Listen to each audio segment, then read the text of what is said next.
Dan kita berdoa untuk kedua orang tua kita, Allah tempatkan di tempat terbaik di sisinya, Allah terima amal ibadahnya, husnul khatimah, dan Allah kumpulkan bersama orang-orang yang saleh. Untuk orang tua kita yang masih hidup, sehat, kuat, rezeki yang melimpah, anak-anak yang dicintai dan yang mencintai, insya Allah husnul khatimah. Dan kita berdoa untuk saudara-saudara kita, semoga mereka yang tertimpa musibah, sebenarnya bukan mereka yang tertimpa musibah, semua kita tertimpa musibah, baik musibah bencana alam, begitu juga musibah agama. Baru-baru ini kita tertimpa musibah agama, adanya ajakan perayaan Natal bersama itu adalah musibah agama. Dan mudah-mudahan dalam persoalan bid'ah dan syubhat ini kita dijauhi oleh Allah dan kita terhindar dari perbuatan-perbuatan yang tidak baik. Amin ya rabbal alamin. Berselawat kepada Nabi dengan mengucapkan Allahumma salli ala Muhammad wa ala ali Muhammad. Bapak Ibu sekalian yang berbahagia, di subuh hari ini kita melanjutkan kajian kita. Dalam subuh ini ada satu hadis daripada baginda Nabi Muhammad sallallahu alaihi wasallam. Beberapa hari yang lalu saya mencoba mempelajari hadis ini karena hadisnya agak-agak sensitif gitu. Tapi saya coba pelajari. Saya bacakan hadisnya. An Zainab binti Jahsh. Ini Zainab ini istrinya Nabi. Bukan Zainab anaknya Nabi, tapi ini Zainab binti Jahsh. Binti Jahshin berarti istrinya Nabi. Kalau Zainab binti Muhammad berarti anaknya Nabi. Kan tidak mungkin pula. An Zainab binti Jahsin radhiyallahu anha, anna Nabi sallallahu alaihi wasallam dakhala 'alaiha fazi'an. Yaqul la ilaha illallah. Nabi masuk ke rumah Zainab, ke rumah istri dia yang satu lagi. Sampai di rumah Zainab, kemudian Nabi berkata, la ilaha illallah. Tiada Tuhan selain Allah. Wailun lil arabi min syarrin qad iqtarabah. Kecelakaan atau celakalah. Wailun itu artinya celakalah. Kalau dalam istilah kalimat bahasa Indonesia itu apa namanya? Itu bahasa apa namanya? Kalimat apa namanya itu? Dalam bahasa Indonesia saya lupa. Tapi dalam bahasa Arab itu ada berita atau kabar atau keadaan. Jadi kalimat yang menunjukkan keadaan. Wailun kata Nabi, celakalah. Tapi dilanjutkan oleh Nabi, lil arabi, bagi negara-negara Arab. Lebih tepatnya Jaziratul Arab. Jazirah, semenanjung Jazirah Arab itu. Kata Nabi, wailun lil arabi, celakalah bagi Jazirah Arab yang masuk dalam Jazirah Arab. Ini oleh ulama diartikan Arab di sini tidak satu negara. Tapi yang masuk dalam kategori celakalah. Apa yang disebut dengan celakalah di situ, yang membuat mereka celaka itu apa? Syarrun qad iqtarabah. Kata Nabi, kejahatan yang mulai mendekat sedikit demi sedikit. Lil Arabi, bagi Arab. Arab ini siapa? Apakah Indonesia ini bagian daripada Arab? Apakah Eropa bagian daripada Arab, Turki bagian daripada Arab, dan beberapa negara bagian daripada Arab. Terus mengapa kok cuma Arab yang disampaikan oleh Nabi? Wailun lil arabi syarrun qad iqtaraba. Celakalah bagi Jaziratul Arab, negara-negara Arab, ketika kejahatan mulai mendekat sedikit demi sedikit. Nabi ketika bercerita ini kepada Zainab, masuk itu dalam kondisi yang menampakkan kekhawatiran. Di dalam buku ini, kitab ini, judul kitab ini, hadis-hadis yang menjadi kekhawatiran Nabi terhadap umat. Jadi ada sekitar 40 hadisan lebih, kalau tak salah sekitar 40-an lah. Hadis ini berbicara tentang kondisi kekhawatiran Nabi terhadap umat di akhir zaman. Judul bukunya Akhwafa ma akhafu. Sederhana tuh kitab tuh. Akhwafa ma akhafu. Kekhawatiran terhadap kekhawatiran. Al-arba'una fi khaufin Nabi ala ummatihi. 40 hadis yang berbicara tentang kekhawatiran Nabi terhadap umatnya. Dah, tadi. Tapi kenapa kok Nabi mulai dari kalimatnya la ilaha illallah? Nah, itu dia enaknya. Nanti kita lihat, Pak. Futiha al-yaum min radmi ya'jud wa ma'jud mithlu hadhihi.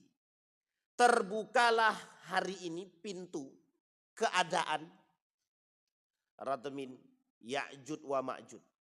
Terbukalah keadaan hari ini, kerusakannya sama nanti seperti kedatangan Ya'jud wa Ma'jud. Artinya kata Nabi, nanti satu masa sebelum Ya'jud wa Ma'jud datang, akan ada masa kekacauan, kehancuran persis seperti keadaan ketika Ya'jud wa Ma'jud datang.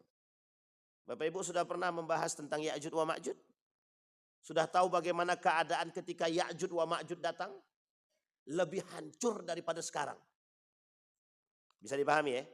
Jadi kalau sekarang itu zina ada, riba jalan, korupsi oke, khamar tersebar, merajalela. Sekarang apa yang tidak? Kezaliman, pembakaran, pemotongan, dan lain sebagainya. Bencana alam nanti pada masa Ya'jud wa Ma'jud lebih parah lagi. Bahasa istilahnya gini. Hari ini kita hidup bicara harus hati-hati. Kita kalau mau ngomong hati-hati banget, takut. Bukan takut persoalan kebenaran, takut mengutarakan kebenaran justru kita ditangkap. Takut mengatakan kebenaran justru mohon maaf kita yang disalahkan.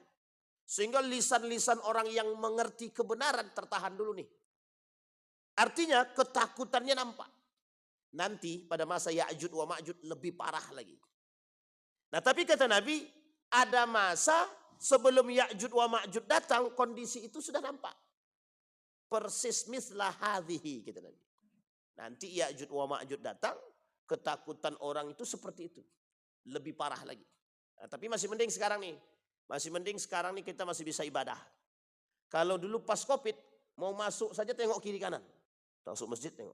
Jangan-jangan ada TNI, ada Polri, ada ini, ada itu, ada pemerintah, ada tenaga kesehatan. Kita takut Pak mau ibadah. Sholat aja dijagain. Sholat Idul Fitri dijagain.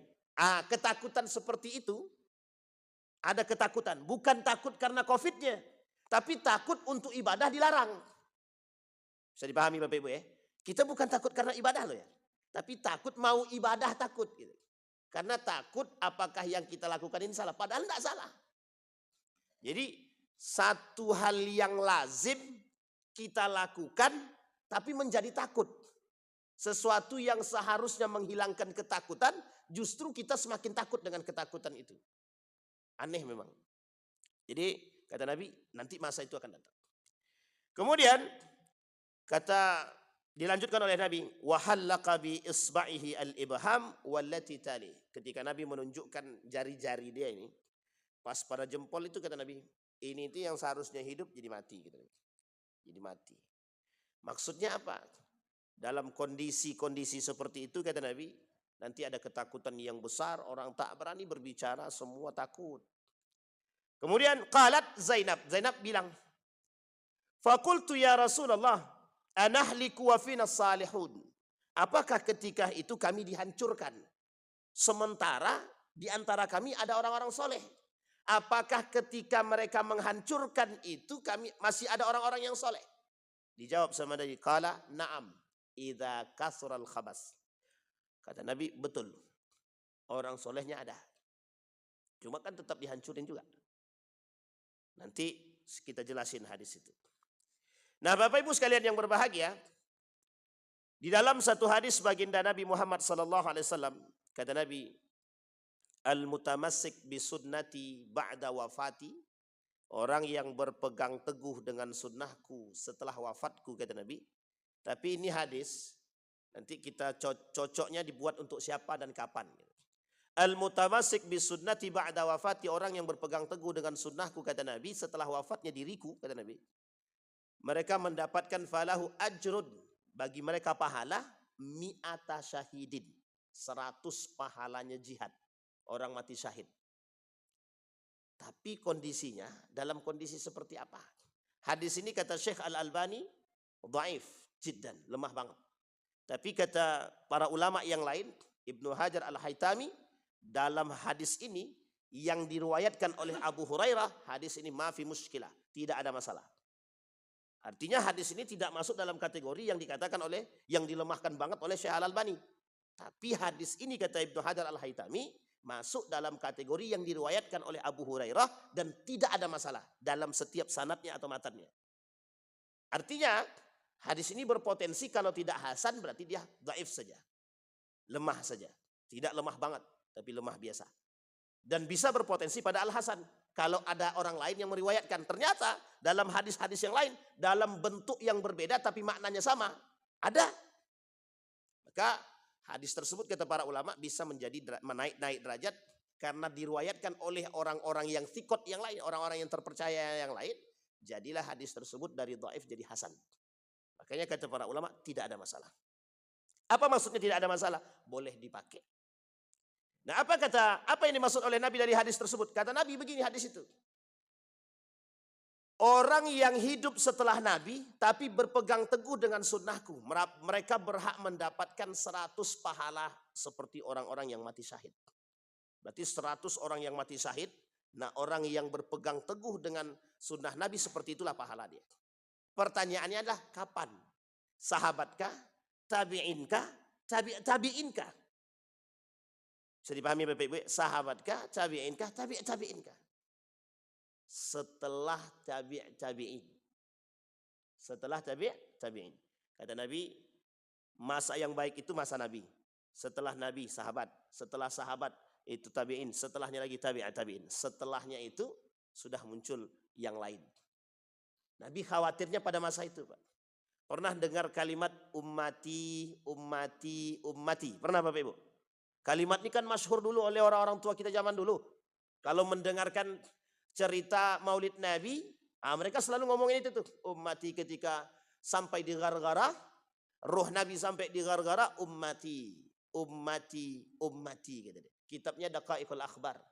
Dan ini selalu disampaikan oleh orang tua zaman-zaman dulu. Pertanyaannya adalah, apa maksud dari kalimat ummati itu? Kenapa Nabi manggil umatku, umatku? Dari sekian banyak daripada pemahaman para ulama, saya mengambil salah seorang profesor bernama Hamid Fahmi Dzarkasi. Kata beliau, maksud ummati itu lebih condong, lebih takut, bukan, lebih dekat maknanya pada kondisi hari ini. Jadi Nabi mengatakan ummati dulu 1400 tahun yang lalu yang diucapkan oleh Nabi untuk keadaan hari ini. Kenapa begitu? Saking dekatnya manusia hari ini dengan kehancuran. Saking dekatnya manusia hari ini dengan kejahatan. Pertanyaannya adalah, yang sangat membuat Nabi khawatir persoalan apa? Duniakah? Persoalan agamakah? Atau persoalan apa? Yang sangat membuat Nabi khawatir adalah berpalingnya umat Nabi Muhammad daripada agama. Bisa dipahami sampai di sini Bapak Ibu. Ternyata itu kalimat yang sederhana Pak. Sangat sederhana tapi maknanya hari ini. Kenapa begitu? Karena kata Nabi banyak sekali orang yang berpaling daripada kebenaran agama di akhir zaman. Yang kita sebut dengan bid'ah fid din. Inilah yang disebut dengan bid'ah dalam agama. Ada unsur syubhat dalam agama. Pertanyaannya syubhat agama berasal dari apa? Syahwatud din. Berasal daripada syahwat agama. Ternyata persoalan ini merembet Pak. Muncul kelompok yang menyelewengkan, yang mempelintir agama, menjual agama, mengajak kita kepada rusaknya agama. Hari ini nampak. Semua nampak. Nabi khawatirnya bukan persoalan yang lain. Yang dikhawatirkan Nabi, kita ini terjebak dalam kesesatan. Terjebak dalam kesesatan. Maka ada bahasa dalam hadis ini tuh disampaikan bahwa ad-dalalatu ila ad-dalalati gitu. Fa'lam anna ad-dalala haqqud dalalah. Kesesatan itu adalah bagian daripada kesesatan itu sendiri. Ad-dalalah ila ad-dalalah, nanti semua kesesatan menuju kesesatan. Bahkan tak nampak kebenaran Pak. Tak nampak. Agama yang lurus itu yang seperti apa? ad-din al-hanif itu seperti apa? Tidak nampak. Contoh, baru-baru ini ada video orang pakai topi merah putih. Dia bilang, kalau tidak pakai topi itu dalam ibadah sholat, maka tidak sah sholatnya. Sekarang saya tanya, itu ajaran mana lagi? Ajaran mana? Jadi kerjaan MUI di akhir zaman, itu berat banget itu. Kalau MUI-nya sejalan dengan imannya kuat, betul-betul ikhlas karena Allah dalam menegakkan agama, itu berat banget itu Pak musuhnya Pak. Banyak banget. Aliran sesat per waktu terus berkembang. Aliran sesat itu. Itu baru sisi agama. Belum sisi kezaliman, kemaksiatan, belum kemungkaran. Ini baru sisi kesesatan, dolalatun. Dari sisi kesesatan. Coba bayangkan. Kita cari Pak, tidak ada Pak.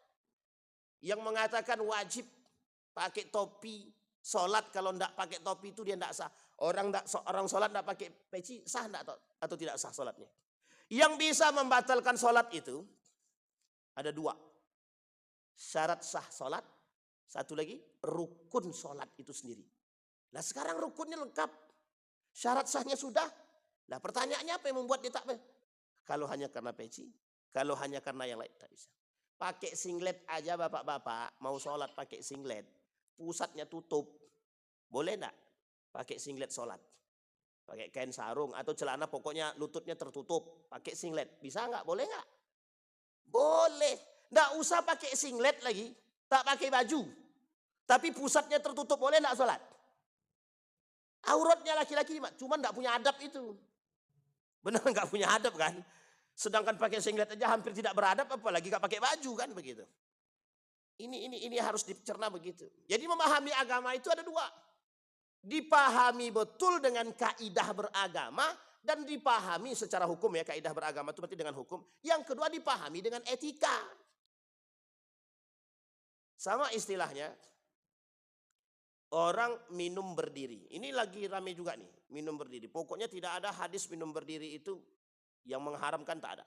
Ya memang tidak ada Pak hadis yang mengharamkan minum berdiri. Cuman di situ makruh Pak. Hukumnya makruh kata para ulama. Ada yang mengharamkan minum berdiri. Sampai ulama ikhtilaf. Paling mayoritas ulama mengatakan tak sampai derajatnya haram. Jadi gara-gara orang ada yang mengatakan hukum minum berdiri itu adalah makruh. Jadi biasa aja orang minum berdiri. Ternyata dalam dunia kedokteran minum berdiri itu bisa menimbulkan penyakit. Minum yang baik itu dalam keadaan duduk dan tidak dalam keadaan tergesa-gesa. Dan kita sudah tanya sama dokter, benar enggak tuh minum dengan berdiri itu?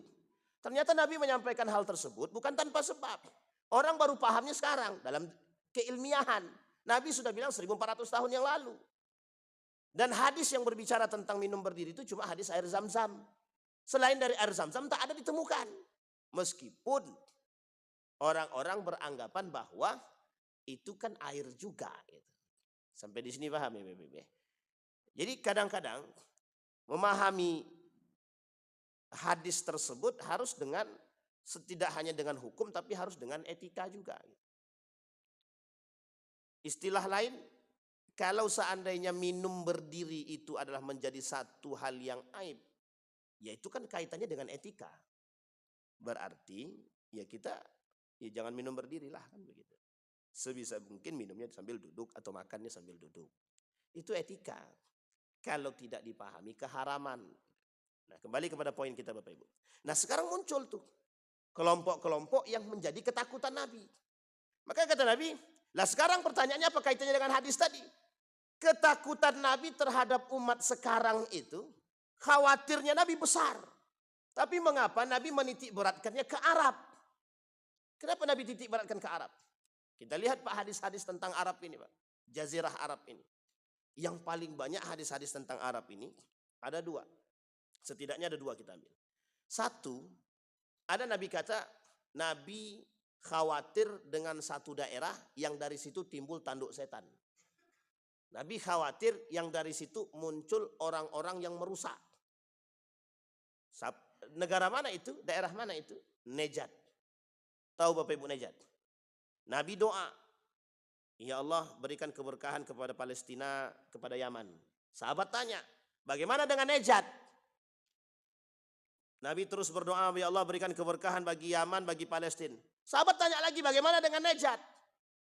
Enggak dijawab Pak sama Nabi sampai 3 kali. Setelah yang ketiga pertanyaan itu baru Nabi sebutkan. Di situ muncul perusak-perusak kata Nabi. Sekarang pertanyaannya Nejat itu mana? Nejat itu bagian daripada Saudi Arabia. Bagian daripada, tidak di daerah, bukan di Makkahnya, bukan di Madinahnya, tapi bagian daripada kerajaan Saudi Arabia. Kita tidak sedang menjustifikasi, tapi keadaannya begitu. Keadaannya begitu. Nejat, kata Nabi, yang lahir dari perusak-perusak itu pokoknya dari Nejat itu merusak-merusak semua. Kita ambil contoh. Raja Saudi itu asalnya mana? Nejat. Raja Saudi itu asalnya Nejat. Ada Muhammad bin Abdul Wahab itu yang lahir di Nejat itu boleh dicari secara sejarah faktanya. Boleh dalam literatur manapun carilah. Asal siap aja berdebat. Dari situ Pak.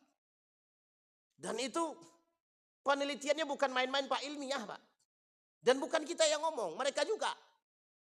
Bayangkan. Dan banyak lagi, tanduk setannya belum lagi yang keluar dari tanduk setan lah. Yang muncul kelompok-kelompok aneh. Khawarij dari situ Pak. Nejat. Murji'ah itu juga dari situ. Awal mula Murji'ah, kelompok yang menyesatkan itu.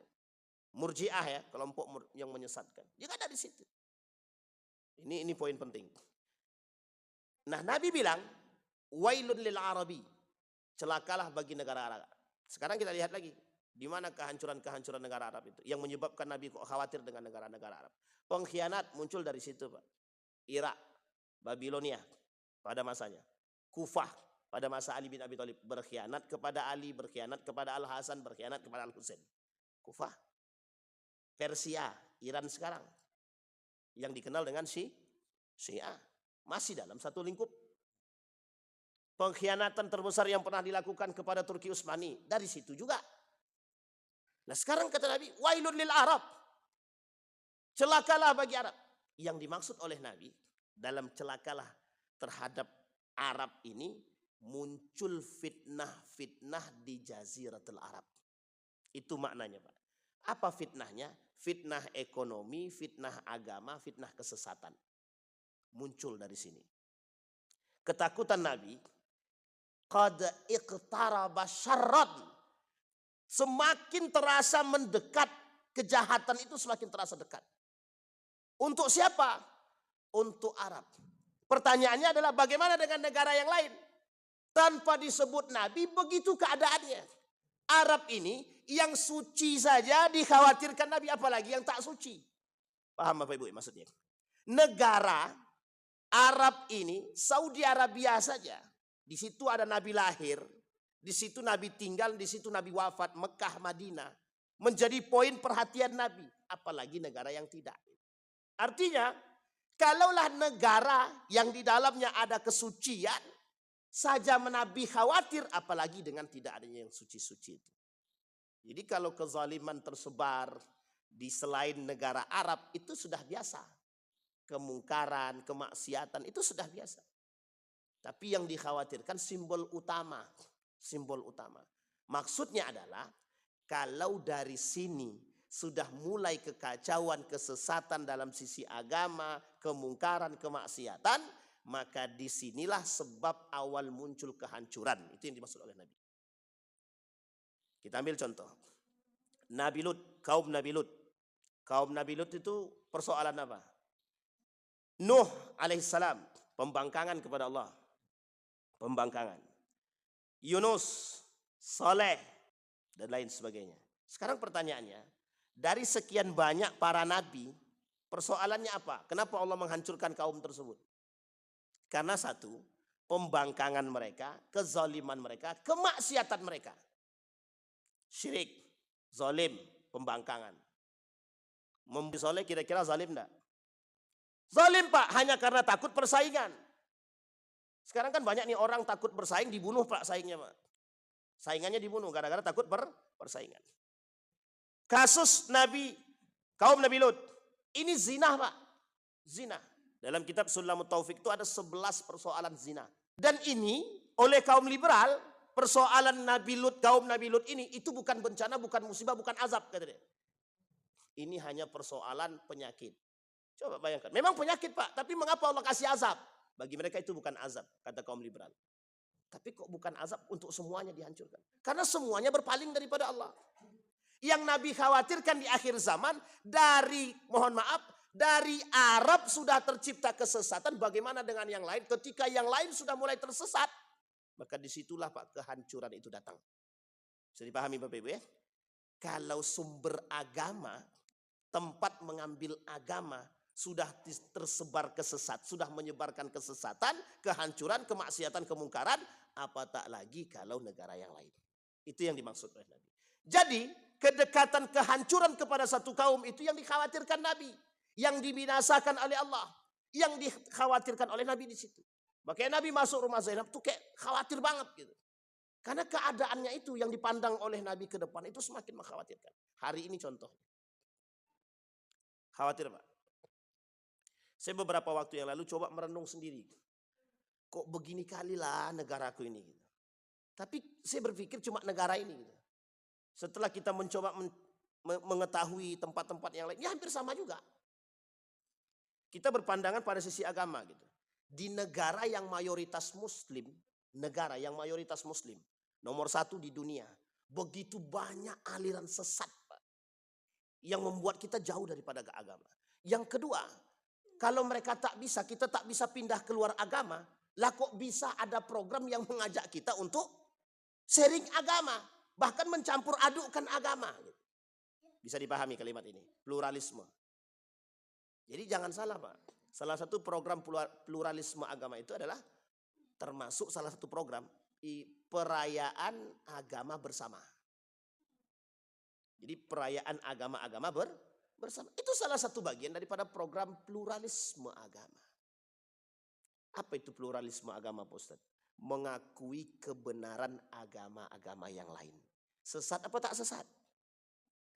Bapak Ibu, mengakui kebenaran agama-agama yang lain sesat apa tak sesat? Sesat. Sesat, menyesatkan. Itu yang disebut oleh Allah dalam Al-Quran, dhalun wa adhan. Sesat dan menyesatkan. Nah siapa mereka? Siapa mereka yang sesat dan menyesatkan tadi? Itulah orang-orang yang memang sengaja untuk menghancurkan Islam. Ada tulisan dari seorang kiai, bagus tulisannya, bagus. Ketika ada kontroversi tentang perayaan Natal bersama. Karena sebagian orang bilang itu kan ikhtilaf. Oleh sebagian ulama mengatakan ada ikhtilaf. Dijawab sama beliau. Perbedaannya Yahudi dulu, Nasrani dulu pada masa Nabi dengan Yahudi sekarang dan Nasrani sekarang itu bedanya antara langit dan bumi. Kalau Yahudi dulu, Nasrani dulu masih bisa ditundukkan Pak. Dan mereka paham Pak, mereka percaya kepada Allah. Cuma nggak mau beriman kepada Nabi Muhammad. Yang sekarang sudah nggak percaya kepada Allah juga tidak sama Nabi Muhammad. Dan mereka menyakiti umat muslim. Membenci Islam. Kata beliau dalam tulisannya. Gus Najih itu. Ditulis sama, kebetulan mungkin yang nulis adalah sekretarisnya beliau. Dituliskan sama beliau. Pertanyaannya itu. Orang Nasrani Barat sekarang itu benci dengan Islam. Sejak kapan mulainya? Raja Ferdinand dan Ratu Elizabeth. Makanya Bapak Ibu, kalau Ratu Elizabeth itu begini dia perintahnya. Asal nampak umat muslim, cara mengetahui dia muslim atau bukan, tengok telinganya. Kalau bersih telinganya, kata guru saya, kalau bersih telinganya berarti dia muslim. Jadi umat muslim itu harus dibunuh. Kenapa? Takut kalau Islam ini bangkit lagi. Bayangkan, takut kalau Islam ini bangkit lagi. Bapak Ibu boleh pahami kalimat ini. Apa maksudnya? Mereka mengerti bahwa Islam itu akan bangkit kembali. Nah kita umat muslim nggak ngerti. Kita yang nggak ngerti. Justru kita yang menghancurkan Islam itu. Kata Umar bin Khattab, "Hal tadri man yahdumuddin?" Apakah kalian tahu siapa yang akan menghancurkan agama itu? Umat muslim itu sendiri Pak. Bisa dipahami Pak? Sama kata-kata Nabi tadi, lil Arabi. Bukankah di situ orang-orangnya soleh semua? Kata Nabi benar orang soleh semua. Tapi kenapa dibinasakan oleh Allah? Sakitun. Orang-orang soleh sabitun. Sakitun. Bukan sakit ya. Sakitun itu diam.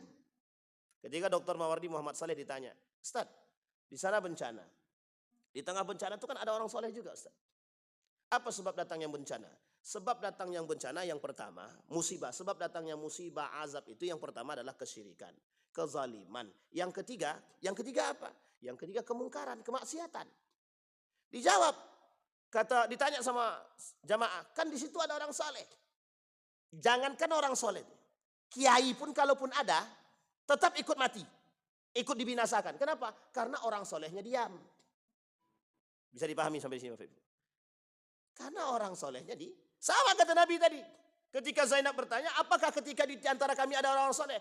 As-salihun, ada orang soleh itu ada. Cuma ketika itu khabaisnya lebih banyak lagi, dan mohon maaf orang solehnya diam. Satu, orang solehnya diam. Yang kedua, orang solehnya ikut-ikutan. Yang ketiga, orang solehnya menikmati. Itu yang dikhawatirkan, Pak. Itu bukan soleh lagi. Makanya istilahnya, saya sebenarnya tidak dalam konteks apapun ya berbicara ini Bapak Ibu dalam hal ini. Kata Dr. Mawardi itu, dan saya buka dari beberapa kitab sama. Ulama itu ada 3 katanya. Ada ulama sultan, ulama pemerintah katanya. Yang kedua ada ulama ul jamaah, ulamanya jamaah. Yang ketiga ada ulama ur-rabbani katanya. Ini kata Dr. Mawardi Muhammad Saleh. Ulama sultan itu kalau tergantung pada keinginan pemerintah. Pemerintah bilang apa? Oke. Pokoknya ulama pemerintah lah kan gitu.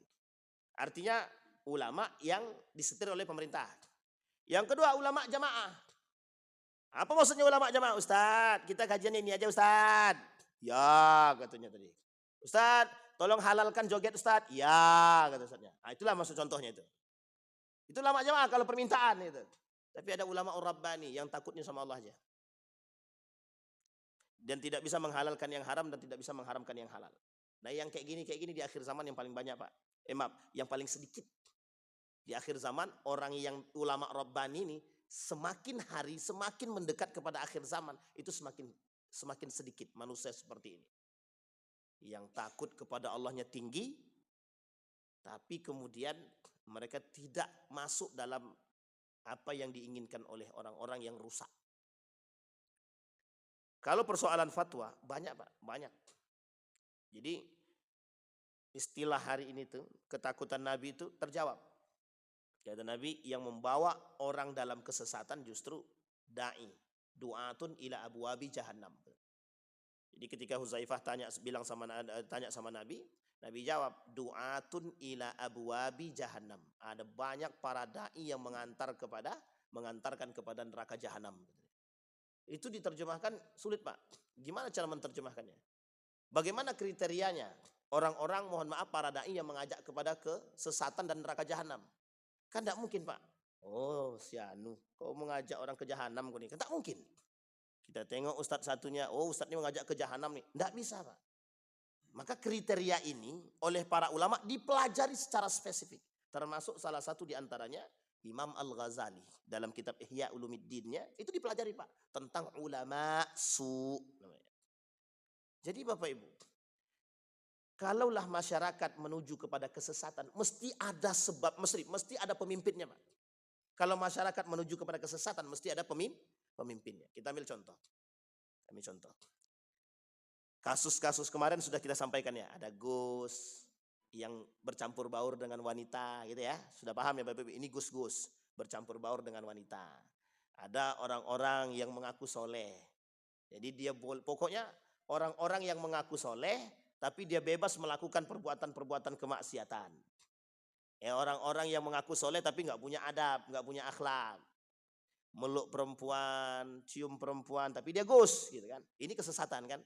Joget, maulid nabinya buat nih joget, pakai artis, pakai ini segala macam. Dan lain sebagainya lah pokoknya.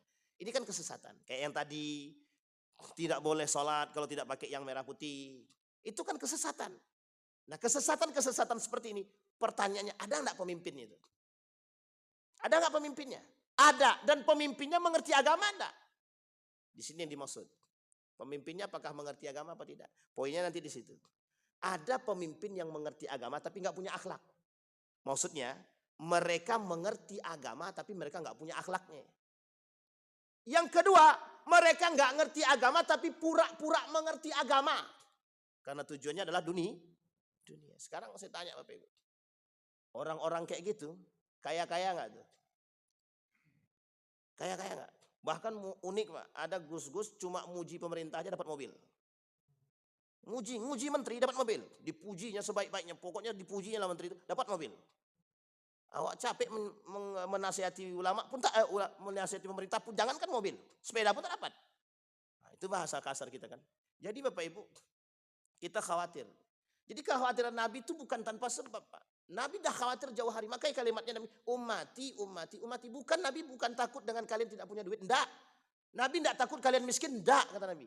Yang ditakutkan Nabi kalian keluar daripada yang sesungguhnya. Yang seharusnya kalian masuk surga tapi enggak jadi. Jalan tuh lurus menuju surga, tiba-tiba ada simpang kiri dan kanan. Kata Nabi dalam hadisnya, ketika orang jalan lurus tapi kiri dan kanan dan kiri, itu di setiap persimpangnya ada setannya. Nah banyak orang yang sudah mau jalan lurus, tapi ketika diajak oleh setan kanan, setan kiri, ngikut. Jadi yang lurus tuh cuma sedikit aja. Yang istiqomah. Bisa dipahami ya Bapak Ibu? Yang istiqomah. Jadi yang kita takutkan tuh di situ. Maka Bapak Ibu sekalian yang berbahagia, dijawab sama Nabi. Kekhawatiran Nabi tersebut terhadap keadaan kita, umat itu di akhir zaman itu, istilah Nabi, kalau Arab sudah mulai masuk pada tataran kezaliman, kehancuran, kemaksiatan, kemungkaran, maka disitulah gerbang kehancuran tadi. Bisa dipahami Bapak Ibu ya? Kita ambil contoh. Beberapa negara Arab. Di mana negara Arab yang ada kasinonya, perjudiannya? Di mana negara Arab yang ada kasino terbesarnya? Ada nggak? Ada. Di mana? Uni Emirat Arab. Di Dubai. Bapak Ibu kalau datang ke sana, memang yang masuk itu non muslim. Yang muslim tak boleh masuk. Cuma masalahnya kenapa harus disediakan? Kan begitu bahasanya. Hari ini mungkin tidak. Wallahu alam ke depannya. Pertama, kedua. Bapak Ibu boleh lihat pakaian-pakaian, mohon maaf, yang kita anggap dulu kalau kita tengok. Kalau kita ini kan kalau nengok, ada orang Arab. Mesti dalam benak kita nih, bagus ibadahnya. Betul ya? Dalam benak kita. Karena pakaiannya. Jadi orang beranggapan dulu, kalau orang udah pakaian jubah, berarti mak soleh nih, bagus nih, baik nih. Tapi Bapak Ibu tengok, yang joget juga pakai jubah Pak. Yang melakukan tradisi-tradisi jahiliyah itu pakai jubah juga. Makanya Bapak Ibu ada satu kitab judulnya Masailul Jahiliyah, Syarhun Masailul Jahiliyah. Penjelasan tentang persoalan-persoalan jahiliyah. Salah satu di antaranya itu adalah persoalan jahiliyah sekarang itu. Saya pernah tanya Pak, lebih jahiliyah mana? Ada kepada salah seorang syekh di Saudi Arabia. Ketika saya lagi ikut halaqah di salah satu majelis di Masjidil Haram itu, saya ikut halaqah kajian. Saya tanya Pak salah seorang ulama di situ, bagaimana menurut Syekh keadaan sekarang? Lebih jahiliyah mana sekarang atau dulu? Dijawab Pak, di dalam Masjidil Haram dia jawab. Apa kata dia? Lebih jahiliyah sekarang daripada dulu kata dia. Coba bayangkan, kita kan khawatirnya di situ. Baik, kita kembalikan Pak. Nah sekarang apa faedah daripada hadis tersebut? Faedah daripada hadis tersebut, Nabi membukanya dengan kalimat la ilaha illallah. Ini uniknya, Nabi membuka dengan kalimat la ilaha illallah. Maksudnya adalah sakralnya tauhid. Kita ambil Pak. Buya Hamka itu sudah memperingati umat itu jauh-jauh hari. Tahu Bapak Ibu kenapa Buya Hamka membuat Majelis Ulama Indonesia? Biar kesesatan itu bisa dibendung oleh siapa? Para alim ulama. Makanya muncul Majelis Ulama Indonesia. Siapa ketua pertamanya Pak? Buya Hamka. Sampai Buya Hamka bilang ada syirik modern. Artinya apa? Kesesatan orang merembet sedikit demi sedikit. Artinya mulai kesesatan itu mulai nampak. Dulu sesatnya sendiri-sendiri dan tersembunyi. Sekarang terang-terangan Pak. Mereka melakukan kesesatannya terang-terangan. Dimulai sama Nabi, la ilaha illallah, pegang teguh tuh betul kalimat. Sekuat apa kita berpegang teguh dengan kalimat la ilaha illallah? Pada kondisi apa orang bisa terjebak dalam rusaknya akidah? Dalam kondisi apa? Orang bisa rusak akidah. Saya tanya Bapak Ibu, dalam kondisi apa orang mudah rusak akidahnya? Dalam kondisi terjepit, dalam kondisi ada musibah. Yang pertama, dalam kondisi musibah. Bisa enggak dalam kondisi musibah itu orang hilang akal? Ini sudah kasusnya sudah banyak Pak. Kasusnya banyak. Masa Nabi masih hidup, ada seorang sahabat Nabi, kata pemerintah orang-orang kafir Quraisy tadi, pemimpinnya, kalau kau mau selamat hidup, cuma cukup tinggal bilang kau keluar daripada Islam. Ibu bapaknya dibunuh karena tidak mau mengatakan aku keluar daripada Islam. Cuma yang pemuda ini, karena lihat ibu dan bapaknya dibunuh, akhirnya dia bilang, aku keluar daripada Islam. Dibebaskan. Dibebaskan. Ketika sudah dibebaskan, dia datang ke Nabi. Nabi tak mau tegur dia. Tapi setelah Nabi tidak tegur, turun ayat untuk mengatakan kepada Nabi, memperingati Nabi. Dia mengucapkan demikian demi keselamatan. Bukan karena dengan hatinya Pak. Tapi hanya untuk mencari selamat. Artinya dalam kondisi seperti itu, ada hal-hal tertentu yang oleh para ulama dikatakan, kata para ulama itu, orang dalam kondisi terjepit seterjepit-jepitnya, kalau dia benar-benar tidak keluar daripada Islam secara hati, hanya untuk mencari selamat secara lisan, itu masih kata para ulama tidak ada masalah. Bapak Ibu, kasus gempa di Yogyakarta, kasus gunung meletus di Yogyakarta, banyak orang hanya karena sekardus supermi tadi hilang agamanya Pak. Apa jawaban mereka? Mereka yang datang duluan katanya. Gimana coba? Kita mau ngomong apa? Yang datang duluan mereka katanya. Sementara kami butuh makan. Ketika kami butuh makan, mereka tawarkan. Dan kami mau. Karena apa tawaran mereka? Kami mau kasih kalian makanan dengan catatan keluar masuk dari agama kami. Coba bayangkan. Ini misionaris Pak. Dulu pada tahun 2006 itu misionaris terbesarnya di mana? Semarang kan? Salatiga. Itu basis Pak. Salatiga itu basisnya misionaris di Indonesia ini dulu. Bahkan ada pesantren, salah satu pesantren bisa masuk misionaris itu ke dalam pesantren. Tahu Bapak Ibu sampai berapa tahun? Sampai 7 tahun. Sudah nyantri selesai, jadi ustadz lagi. Coba bayangkan, jadi ustadz pengabdian di situ, dan dia jadi ustadz, dan dia bisa bahasa Arab, bisa bahasa Inggris. Kira-kira kalau bisa bahasa Arab, bisa bahasa Inggris, dan bisa paham ilmu agama, gimana coba cara menyesatkan itu? Mudah apa tidak? Mudah banget Pak. Bayangkan, saking seriusnya Pak, orang ingin menyesatkan Islam itu. Jadi iblis yang waktu itu minta sama Allah itu, pokoknya kata iblis, sebelum kiamat itu, pokoknya kasih aku kehidupan, biar aku ajak orang-orang itu masuk. Kata Allah silahkan. Dikasih kan? Dikasih iblis untuk ngajak orang. Sekarang iblis gak mau lagi ngajak orang. Kenapa? Udah banyak jadi iblis gitu deh. Jadi kami gak perlu ngajak lagi gitu deh. Ini logika sederhana saya Pak. Bisa dipahami Bapak Ibu ya? Nah kenapa Nabi mulai dengan kalimat, pegang teguh dengan kalimat la ilaha illallah. Tauhid Pak. Yang dikhawatirkan oleh Nabi, manusia berpaling daripada kebenaran agama. Disitulah oleh Ibnul Qayyim bilang, syahwat itu ada syahwat agama, ada syahwat kemaluan, ada syahwat dunia. Yang paling berbahaya ada syahwat agama. Nah syahwat agama diperuntukkan untuk siapa? Mereka yang terlalu, mohon maaf, menganggap dia berilmu agamanya tinggi, mereka jual. Ini yang disebut dengan syahwat agama. Atau mereka beragama tapi masuk dalam konteks bid'ah subhat. Jadi mereka mengadakan subhat dalam agama. Yang tidak diadakan oleh Nabi dibilang ada. Kan perayaan Natal bersama kan tidak ada dalam. Nabi tak pernah buat kan. Nabi tak pernah. Jangankan Nabi, Umar bin Khattab nggak pernah buat. Tak pernah buat. Tapi siapapun. Nah tapi kan Ustaz, Kementerian Agama kita nih cuma bukan untuk Islam saja. Untuk semua agama. Oke. Tidak ada masalah. Benar, Kementerian Agama kita untuk semua umat agama. Tapi jangan aja umat muslim untuk perayaan Natal bersama. Bisa dipahami Bapak Ibu ya? Kenapa kok jangan diajak? Karena harusnya umat muslim kan tak boleh, haram melakukan itu.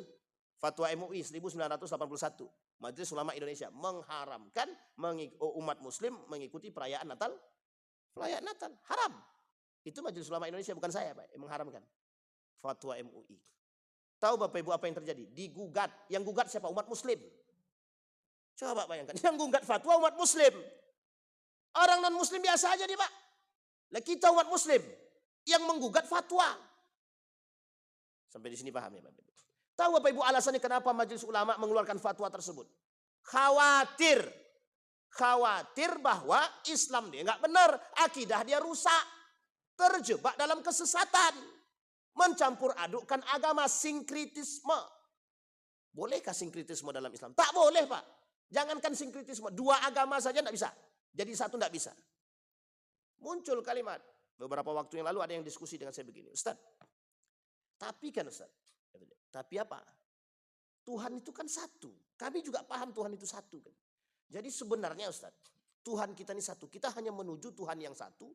Tapi cara kita beda-beda. Saya bilang lama-lama awak pun bisa ikut sesat deh buat saya kalau lama-lama. Bisa dipahami Bapak Ibu ya. Mungkin sama Bapak Ibu tidak. Gitu. Tapi pada orang lain. Nah, inilah yang disebut dengan kelompok-kelompok yang kita sebut hari ini sebagai kelompok liberalisme. Tahu Bapak Ibu siapa dulu yang menciptakan liberalisme ini? Yang menjadi pelopor. Bukan pelopor sebenarnya. Dia pelopor termasuk pelopor juga, perintis juga lah. Kan? Ulil Absar Abdallah. Tahu Bapak Ibu Ulil Absar Abdallah ya? Nah, ini memang sudah, kalau beliau ini memang gembongnya kaum liberal. Bahkan beliau pernah mengatakan itu dengan sederhana, dia bilang, pokoknya kalau Al-Quran tak sesuai dengan zaman, tinggalkan. Katanya. Tinggalkan. Coba bayangkan, Al-Quran kalau tidak sesuai dengan zaman, tinggal. Nah, sekarang muncul lagi Pak orang-orang kayak gini. Dulu sudah mulai redam, karena mungkin sudah nggak ada duit misalkan ya. Redam deh. Sekarang naik lagi Pak. Muncul pula lagi ide-ide yang aneh-aneh. Nah, inilah kemudian kasus kita sehari ini Pak. Jadi kita digoyangkan hanya karena saudara kita sendiri. Makanya musuh kita itu bukan hanya orang kafir dan Yahudi saja Pak. Musuh kita itu orang munafik. Nah munafik itu siapa? Dari tubuh kita sendiri. Berat Pak, berat. Makanya berat sekali. Kadang ada yang melurusin, datang yang tukang bengkok. Kita sudah meluruskan, yang lakukan. Ternyata yang membengkokkan lebih banyak pula jamaahnya daripada awak lagi kan. Yang meluruskan jamaahnya cuma 10, yang membengkokkan 1000. Otomatis mereka apa kata dia? Kami ikut yang jamaah Ustaz yang lebih banyak katanya. Astagfirullahaladzim. Ini bahaya Pak, bahaya banget itu. Itu masalah betul itu. Baik, nah kalimat tauhid. Dan kata Nabi, kalimat tauhid ini itulah yang menjadi pegangan orang-orang soleh. Jadi kalau kita istiqamah dengan akidah yang benar, insya Allah tidak akan sesat Pak, tidak akan sesat. La ilaha illallah. Diilzamkan terus Pak, pegang terus. Bagaimana caranya? Pahami betul. Salat yang kita lakukan dah benar. Kalau ada salat subuh 3 rakaat pasti sesat kan? Kalau ada salat subuh, gerakan salat kita dah benar. Mau begini dia, itu silahkan. Itu ikhtilaf, silahkan tak ada masalah. Tapi kalau dia begini, Allah, itu jangan diikutin, itu mesti sesat itu. Mesti itu Pak, mesti. Kecuali dia punya penyakit, tangannya nggak bisa begini, nggak bisa. Tapi begini aja. Itu kan kita maklum karena sakit. Gitu. Tapi kalau dia sehat, dia begini, dia sholatnya, itu kan lain cerita Pak. Paham sampai di sini Bapak Ibu ya.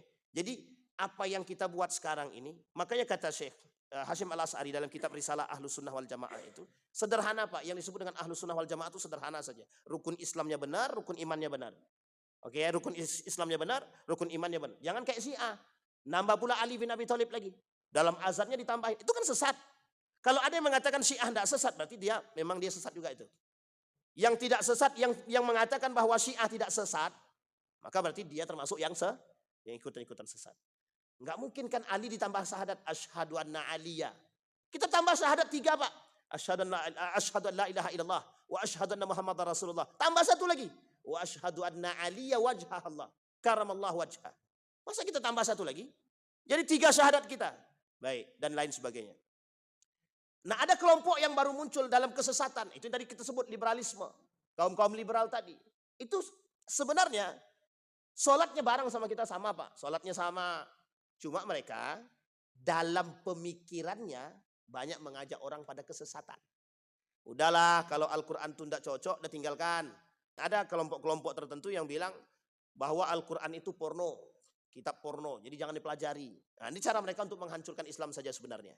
Dan Bapak Ibu tidak usah khawatir kalau yang begini-begini ini, yang begini-begini nggak usah khawatir. Karena udah makanan harian. Karena setiap hari Bapak Ibu akan bertemu dengan kondisi-kondisi seperti ini. Ada orang misalkan Bapak Ibu suruh sholat lah. Ntar dulu lah, nanti aja. Ini orang-orang munafik kan sholatnya begitu. Orang munafik kan orangnya begitu. Kapan sholatnya? Nanti 5 menit sebelum sholat asar, baru di sholat zuhur. Itu orang-orang munafik begitu.